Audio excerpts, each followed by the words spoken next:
My name is Lauren. Today I'm going to be talking about EverlyWell. EverlyWell is a website that sells a bunch of different tests ranging from health, sex, and that's pretty much it. It's just a broad range of health and sex.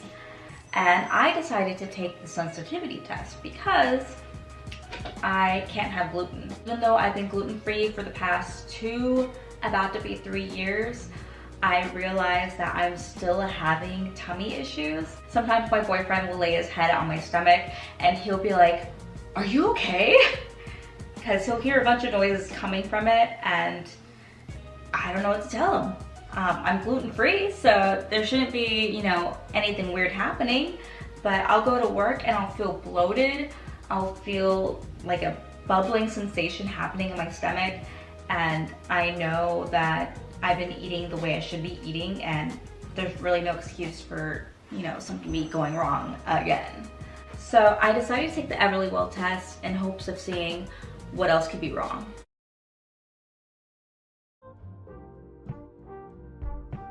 So right here, I'm opening the box. You can see that it comes with all the tools that you need. It comes with the lancets, the band-aids, the alcohol pads, the gauze, the hazard bag, the shipping label, as well as the shipping bag that it comes in.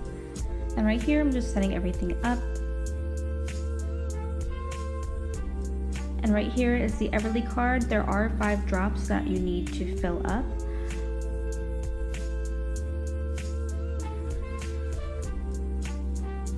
So go ahead, and with the EverlyWell, you want to make sure you put the alcohol pad and cleanse off your finger because you don't know where your hands have been. Even though you've washed them, just go ahead and use the alcohol pad and clean them. Then twist the lancet and just poke your finger like that. And then give it a good squeeze. Now we do need more blood than that. And I'll go back later. And right here is when you want to milk the cow. Yes, I did just say milk the cow. My teacher would be very proud of me for remembering that. So let gravity do its thing and let the blood run down. And I did already go back and refill it up since you want to make sure it's whole. And then just use the gauze that it came with to hold on to your finger and make sure it clots. Also, my finger did bleed for like 3 minutes straight. And here you want to make sure you write down your information, the date that the blood sample was collected, as well as your name and date of birth, right before you send it off.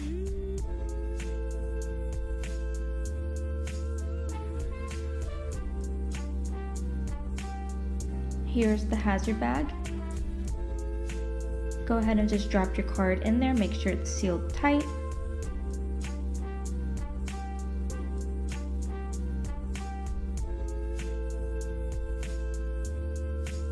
And it goes inside the EverlyWell box. So if you take out the green card that's in there, it does come with a shipping label as well as the gray bag that you ship it in.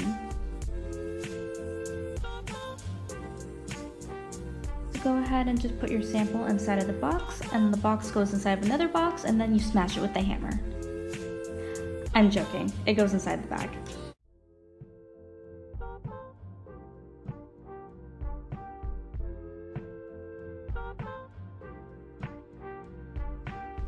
Seal the bag up, make sure it's closed tight so it doesn't rip out, fall out, doesn't get anywhere.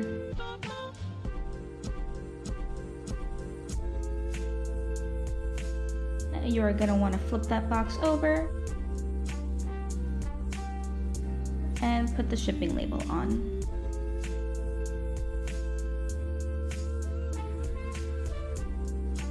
And there you have it. The results were pretty much stuff I already knew.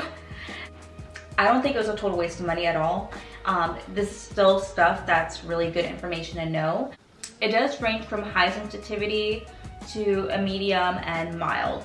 And as for the mild, that was actually my longest list. It does state for the mild sensitivity that you don't need to cut out really anything. It just means that there might be something going on there, and to kind of just be aware of the mild sensitivities. I showed a sensitivity to 13 foods, And the reason why I also took the sensitivity test was because one of my coworkers kind of pushed me to do it. She came to work and she was telling me all about her test and how she had this whole, it was I think like 2 pages of foods that she's sensitive to. And I was like, oh, you know, I probably have a lot too because, you know, can't have gluten. So I was actually fairly impressed with how fast I got my test results. I mailed it on Saturday. They received it on Monday, and then I got my test results 2 days ago, which was Tuesday. It will vary. I did read that it could take up to 10 business days, and that wasn't the case for me. So I'm gonna go to the EverlyWell website, test results.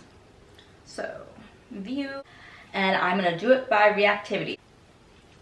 I have one high reactivity food, and that is milk. I knew that, but you know, that was the only one. So it says right here, high reactivity foods, class 3 foods in your lab results are measured as the strongest immune response in your blood system.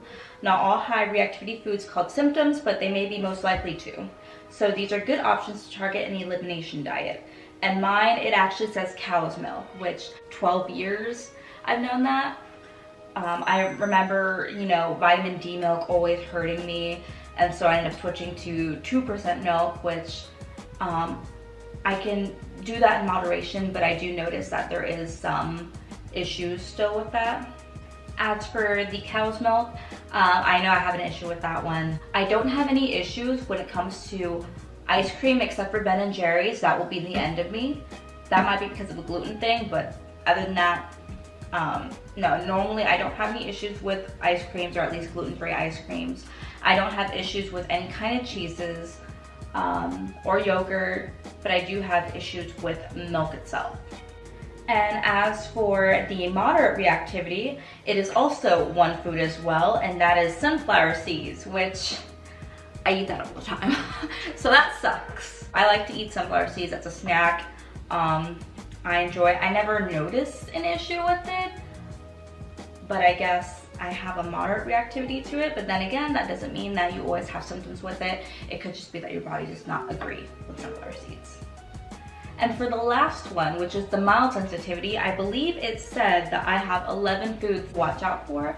And again, that doesn't mean that you need to specifically cut these foods out. It just means to kind of watch out or be aware of what these foods might be doing to your body. For the mild reactivity, 11 foods. As for the mild reactivity foods, class 1 foods in your lab results create a smaller immune reaction, but they can be sneaky symptom causers. And the very first top one on the list would be bell pepper, chicken, coffee, eggplant. I've never had eggplant before, so I'm not sure how it really got that onto my list. Garlic. I'm still gonna eat a bunch of garlic. I'm not stopping that. Green peas, lamb. I've never had lamb before. It does say mozzarella, but like I said before, I never have seen issues with cheese. It does say oregano on here. Pineapple, which I just started to get into and I eat excessively, and yogurt, which again, I have not seen an issue with yogurt. All foods will cause some amount of immune response, but these foods were measured in the normal range. No need to do anything differently, but if you're curious, you can see them all here. So it actually gives me a list too of the normal. I actually did not realize that. And here's the weird thing about the EverlyWell, is that it does state for the mild, it does show gluten, wheat, barley, rye. However, it makes it seem like I don't have an immune response to it at all. However, when I was reading about it online, it did say that it had to be food that you ate in the last 4 weeks, which is why I'm a little bit confused as to why lamb and eggplant ended up on my list somehow, because I've never had those before. So that's a little bit interesting to know. So that is the EverlyWell test. I will somehow include, you know, videos or footage that I did take actually doing the test onto the video. I hope you enjoyed this video. If you have any questions, go ahead and leave that down there. Thank you for watching. This is just my review of the EverlyWell Sensitivity Test. So if you want to go ahead and buy yourself one, I'll probably include it down in the description below. This isn't sponsored in any way, shape, or form. This was just my curiosity. I hope you enjoyed the video.